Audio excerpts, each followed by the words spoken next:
Hi everybody, Cheryl Knowlton coming at you with a thought for the day on how to create stronger offers without violating federal fair housing law.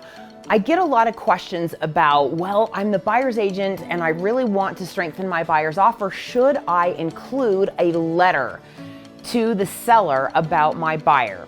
Here's the problem with doing that. Too often we wind up, either if we draft the letter or if we have the buyer draft the letter, we wind up creating an issue with the language and violating federal fair housing law by including one or more of the federally protected classes.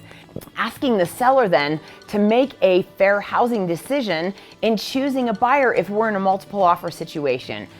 That, my friends, is problematic, and we definitely don't want that. So if you are the buyer's agent and your buyer wants to write a letter, or you're trying to increase the buyer's likelihood of getting their offer accepted because you want to create an emotional connection with the seller, here are a couple of things to remember.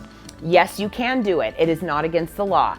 Number two, absolutely make certain that you do not include any federally protected classes, including our first one, when we're talking about fresh corn, which is familial status. Do not include any information about any children that they have under the age of 18. That would be one of the federally protected classes, and we can't do that. Absolutely do not ever include a photo of the family. That is super, super problematic. So a lot of times buyer's agents will ask me, well, what if my buyer gives me a picture?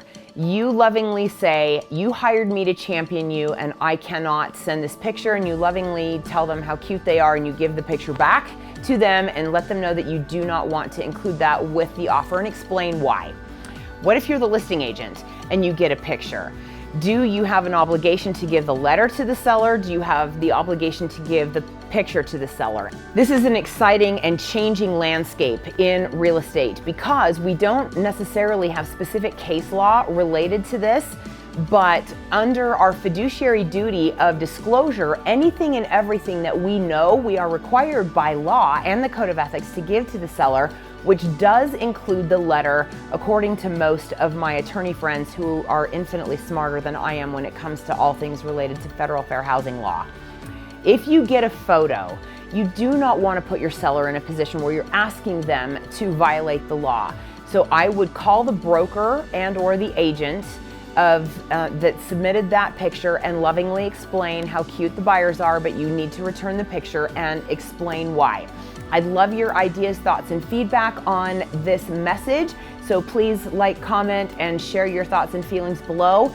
Any additional news and information I get from my brilliant attorney friends as it relates to federal fair housing law and this interesting topic of letters, I will make sure and include links in the comments below this as we go. But until then, that is your dynamite thought for the day.